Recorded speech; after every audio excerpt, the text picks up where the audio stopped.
I'm going to solve 3 Excel interview questions. So before you see the solution, please pause the video and try to solve them yourself. The first question is you have a data set with 10,000 rows and you need to create a serial number column from 1 to 10,000, and you're not allowed to drag fill the handle because it is because if you will drag fill the handle up till 10,000 records, it is also error prone and it is inefficient, right? So how will you generate the serial number in Excel? It's very easy. You can use is equal to sequence, right?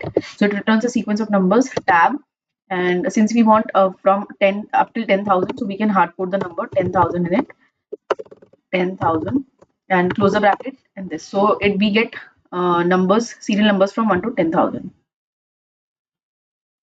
right? Now let's move to the second question, question number 2.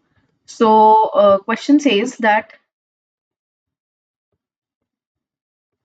you are given a data set containing customer transactions. Okay, we have, so this is transaction ID, customer name, and textile type, what they have ordered, right? And the company's name, right? Customer name. The customer name column contains some blank cells because customer information is missing, right? So we can see in B6 this is empty, right? Now B15 is also empty. However, every row represents a valid transaction, including the rows with blank customer names. So चाहे empty है row, लेकिन फिर भी वो एक transaction है valid. Task ये कह रहा है कि क्रिएट करनी है हमें transaction ID in column A. इसमें हमें ट्रांजेक्शन आईडी क्रिएट करनी है यूजिंग कस्टमर नेम, मतलब कॉलम बी को यूज करके. हमें 1 से स्टार्ट करना है, start from 1, then assign a serial number to every transaction row. Do not skip the rows even when the customer name is blank. अगर ये यहाँ पे ब्लैंक है तब भी हमें इसको नंबर देना है. Use a single dynamic Excel formula, no dragging the fill handle. तो हम ड्रैग नहीं कर सकते. और सिंगल डायनेमिक एक्सेल फॉर्मूला कौन से होते हैं जिसमें एक फॉर्मूला का मल्टीपल रिजल्ट्स होता है एक्सेल में. And you not allowed to hard code the sequence of numbers.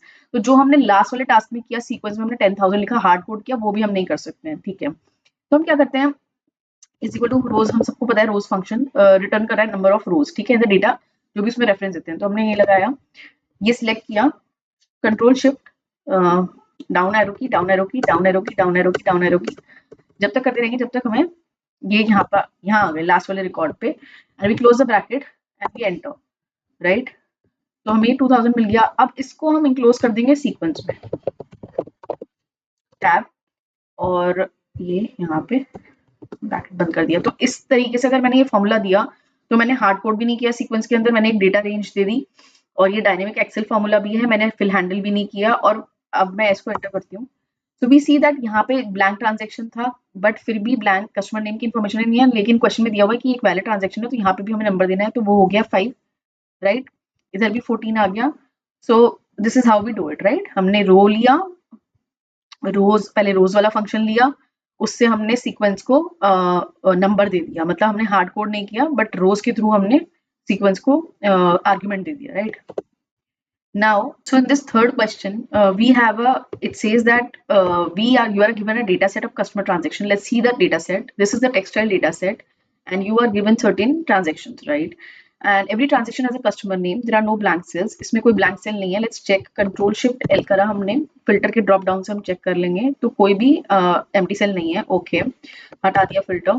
Then coming back to the question, every transaction has a customer name. There are no blank cells. हमने देख लिया. You are not allowed to hard code. तो sequence is equal to 100 वाला formula हम नहीं use कर सकते, हमें डायनेमिक फॉर्मूला यूज करना है without dragging the fill handle. तो फिल हैंडल भी नहीं यूज कर सकते. You have to generate a transaction ID. It should start from 1. It should create one serial number for every transaction and automatically adjust if new transactions are added.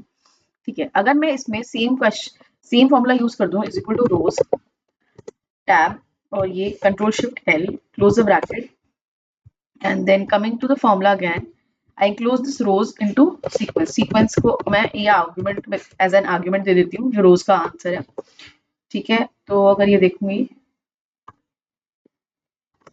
9 control C, तो ये 2000 आ रहा है, right? मैंने इसको enter किया तो मेरी control shift L पे गई, मैं यहाँ पे गई. अब now I will try to add one more record, ABC textiles.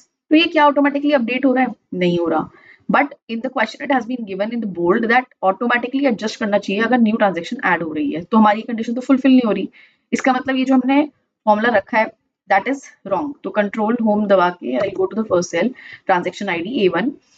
तो मैं इसको डिलीट कर देती हूँ. अब क्या करेंगे, will try another formula, is equal to count A. हम सबको पता है जो काउंट ए होता है वो काउंट करता है number of the cells in a range जो एम्प्टी नहीं है. और हमें पता है कस्टमर नेम में कोई भी सेल एम्प्टी नहीं है गिवन है क्वेश्चन में. तो टैब, हमने ये फिर करा, हमने पूरा सेल सिलेक्ट कर लिया बी का, राइट, काउंट ए। तो जो भी नॉन एम्प्टी सेल्स, जहां तक भी रिकॉर्ड्स है जो नॉन एम्प्टी है वो काउंट हो जाएंगे। लेकिन इसमें एक गड़बड़ है कि इसमें एक हेडर भी है, और हेडर हमें नहीं चाहिए, तो -1 करेंगे। और इसको मैं एज एन आर्ग्यूमेंट दे दूंगी, किसको, सीक्वेंस को।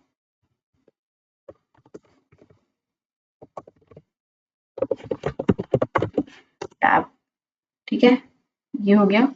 I enter.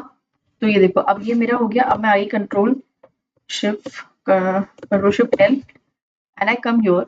Now let me add one more record. तो ये अपने आप ऑटोमेटिकली एडजस्ट हो रहा है। मैं एक और ऐड करती हूँ, ABC।